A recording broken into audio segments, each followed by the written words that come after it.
But essentially, the Kerner Commission said we had two separate societies in the United States, one black and one white, one rich and one poor, and that there needed, in point of fact, to be a better understanding of the dynamics involved in race in this country. Blacks had not received fair treatment, and that the attitudes of whites and the lack of opportunity for blacks was a major factor in contributing to outbreaks throughout the country. There was a Black Power conference in Newark, and the conferee said that was either 68 or 69, I can't remember which at this point in time, that they were tired of being covered just by white reporters and cameramen, and that they weren't going to permit it. And so a number of the media started scrambling for that point, then for black reporting. Well, in the early 1970s, Howard had a bold plan to create a new school, a school of communications. At that time, there were very few schools of communications in the country. And the idea was that if one wanted to study communications and prepare people to enter careers in communication, that there ought to be an environment where a wide spectrum of disciplines might work together. The school started initially in what we call Tempo C. Tempo C stands for Temporary Building C. This was an old men's gymnasium during the Second World War. And although it was called Temporary Building, we were there for what appeared to be an eternity. The great radiologist, C.B. Powell, who was also the owner of the New York Amsterdam News, gave Howard University in his will $2 million to renovate the Freedmen's Hospital, and thus the building was renamed C.B. Powell Building, and the building was designated to house the home of the School of Communications.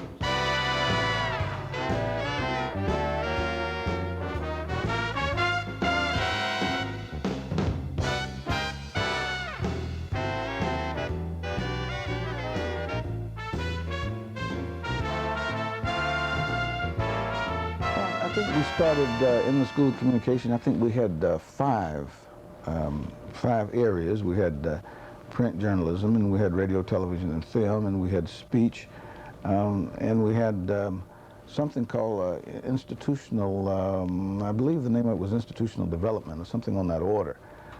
There needed to be some refinement made. But I guess the main involvement that I had at the beginning was as we began to develop graduate programs. At that time, Dr. Lovinger Bowden was, I believe she was our chair at that time, and also had been instrumental in having the Department of Speech move in with the new School of Communications. And she was anxious to develop a full-fledged graduate program in both the communication arts and the communication sciences. And we started off with quite an array, about 5 or 6 specializations in each of those areas, both arts and sciences. At that point, we were offering 4 degrees. The Bachelor's of Science in Communication Disorders, the Master's of Science in Speech-Language Pathology, the Master's of Science in Audiology, and the PhD program in Speech-Language Pathology. Our department is the only department in the nation that offers a PhD in communication sciences with a focus in multiculturalism. So we're very proud of that. People believed in President Cheek's dream to really build a world-class communication, education, and research entity. And there's a lot of enthusiasm, a lot of energy. The initial dean, Tony Brown, kind of exuded that energy as only Tony can do. The communications conference, the annual communications conference, which Tony Brown established at the request of the students, was something that we continued and expanded once I got here. We expanded it to a point where we had students coming here from all over the nation. The Gannett Foundation, which is now called the Freedom Fund, gave us money to bring students in from all over the nation. And they came from Syracuse, they came from University of Washington, they came from the black schools in the South, came here to this annual almost week-long conference that we had here. We had excellent large banquets, several major events like that. We had speakers coming in from many different places, and the conference quickly gained a reputation and has really been with us ever since, although it's got more emphasis today on the job aspects than it does on the conference aspects. We've had such support from foundations through the years, particularly the Freedom Forum. It was called the Gannett Foundation when it first started, helping Howard University's School of Communications back 25 years ago. And we worked very, very hard in getting internships. And as a political consultant to the Democratic National Committee, I had exceptionally good contacts, especially during the Carter administration. So I had the White House to write all of the agencies to assist in developing internship opportunities. Working in the area of audio and then also teaching in the area of audio, I find that there are a lot of parallels. There are students who are excited about getting an opportunity to come into a place like National Public Radio. And because Sonia and I are here and we have had a chance to work on projects, that we've been able to bring students in. We've been able to integrate them into what we're doing and that kind of thing. So that's been very exciting. Having been involved in teaching from the beginning of my professional life and focusing on the needs of historically black colleges to do the special mission, to fulfill the special needs that they are fulfilling, I've always felt that we are in a position to make an awesome difference, a real difference in the lives of young people. And we were very much aware of our role as black communicators. The motto of the school when I came in was communicate to educate to liberate. So this was something that we constantly heard when we were inducted into something like the Frederick Douglass Honor Society. We were given a sword with that motto on it. So we understood our function and role as black communicators, that we must educate to liberate our people. I felt that my teachers and my mentors nurtured my creativity as well as my scholarship.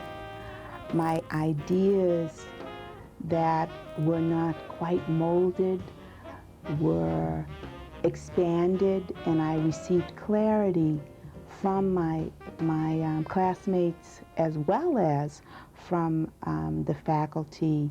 I did everything that I could that involved journalism, from the print spectrum to the broadcast spectrum, because writing was so very important. And I was writing at the Hilltop, I was writing at the Community News, I was writing at WHBC Radio doing the news there. I was always writing. I was writing for News Vision. And then I got the on-air experience at WHMM. It was so very important to me because I knew that in order to make it outside in a very competitive business that was not sensitive to my needs all the time, that I needed to be well-rounded, and I took advantage of everything here. Although I started, as you know, in the radio, TV, and film department at Howard, I fell into journalism. But as I see it, it's not so much one school within the School of C versus the other, one radio, TV, and film versus journalism or anything like that. It's the totality of what goes on at the School of Communications. The field of communication and media is always changing, so you must change with the times. So I believe Howard will do that. The School of Communications is going to change, you know, as communication and the media changes. The program has established itself now. It has established itself not just as a black program, but as an excellent program, and that we have to strive for both. For us to remain competitive, we have to have the resources that are needed. And I would hope that this 25th anniversary provides an environment in which our friends from around the country would recognize this vision, support this vision, and be willing to join in a partnership with Howard University and the School of Communications to help us continue along the quest to build here something very, very special and very, very important. Hello everyone, my name is Patrick Swigert. I'm privileged to serve as president of Howard University. And like you, I've been privileged to see and to observe and to participate in the excitement of this 25th anniversary of the School of Communications. And it's an exciting time indeed. The School of Communications is especially positioned to lead Howard University into the 21st century. With your help, with your support, and with your continued commitment to the school, the faculty, and its administration, not only will we arrive fully prepared to meet the challenges of the 21st century, but we will be consistent with our heritage and our tradition of leadership. Leadership not just for this century, but leadership for the 21st century as well. Thank you so much for all of your help, all of your encouragement, and all of your support of the School of Communications.